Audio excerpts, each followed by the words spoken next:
Hello, welcome to an overview of Dice and Roll. Dice and Roll is an Android application that will be going out in the market very soon here. The purpose of this program is to serve as a replacement for traditional dice and like D&D type games, traveling, whatever. I went out to buy a program. I wasn't really happy with the customization on there, so for personal use I created this program, but I decided I'm going to release it, polish it up a bit. I'm running this on the emulator right now just because it's more visible for this video. I don't have a good video to show it on my Droid. I've also seen it on an Aris, and I'll be looking at some other formats soon here. So I'll take you through the basics of this program. Some of the terminology is a dice set, which is basically a collection of dice. It could also include what I'm going to be calling attributes, expressions, things of that nature. So I'll just show you here. Create a very simple dice. My dice. And I'll just choose some icon here.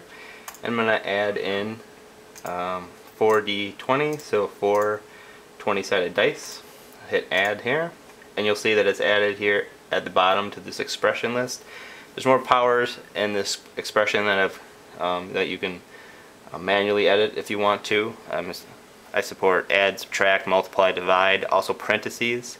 So I'm evaluating in your traditional operator precedence. So if you wanted to put something in parentheses, I would evaluate that first and move out left to right. Basic stuff. So I'll add this dice set, and you can see I click this. I've just run my 4 20-sided dice, and the final value of that is 28. One of the nice things that I like is that I added the ability to re-roll individual dice. So let's say I have this 3 here. I can just re-roll this one dice. Now I have a 5, and I'll add that to my total. So I can re-roll, continue to just re-roll individual dice, re-roll them all. The other dice aren't affected unless I select them. And then I can also just continue to re-roll my dice set, and it'll keep track of how many times I've rolled this dice set.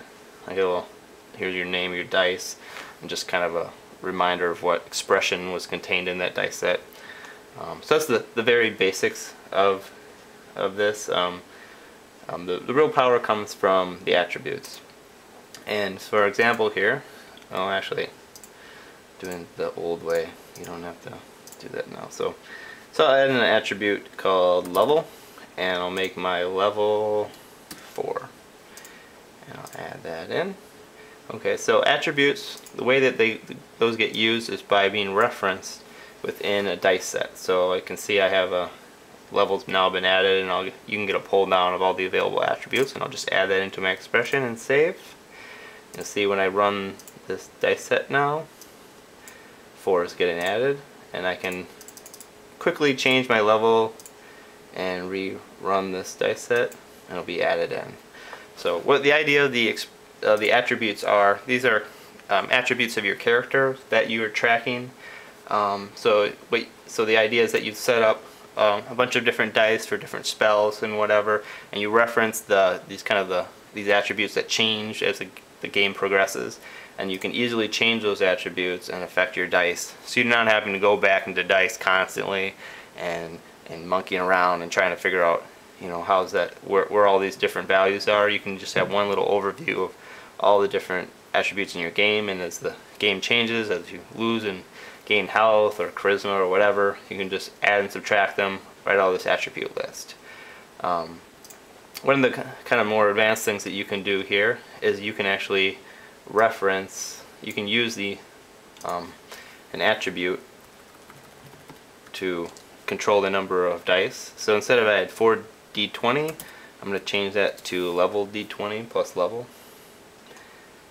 and I'll save that. And so you'll see right now, I'll just bring down my level so it's real obvious what's going on. So if I roll this, you'll see that I now have 2d20 plus my 2, which was the level value that I had in there. And then I can go in here and my level increases. Can rerun that. Now I have 4. So it's a nice way that you can, a lot of different spells and things, depending on your level, depends how many dice you get, you can really bound that. You can use your level to do that.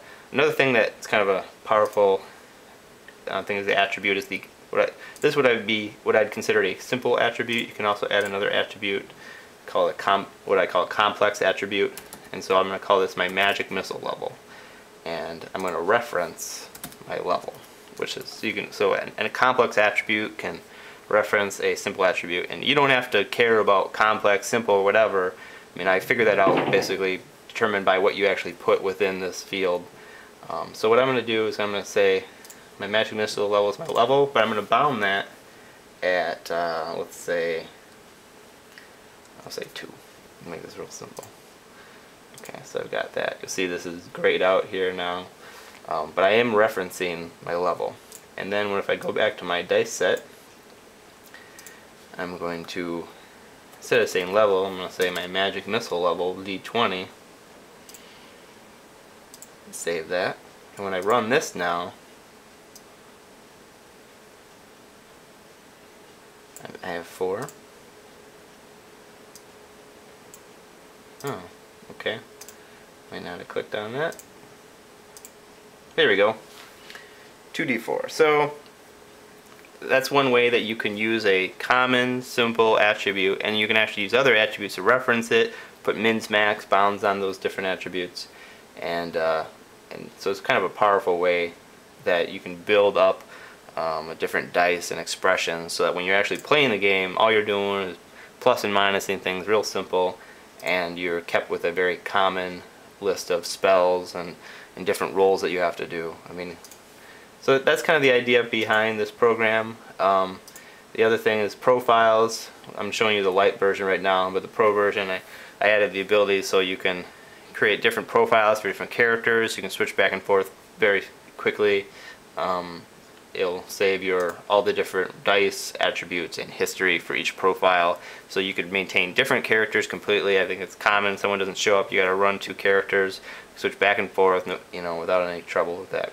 So that's a basic overview of this program. Should be on the market real soon. There's a couple touch-ups I got to put on here for some of these icons that look horrible, but other than that, should be ready to roll. Thanks for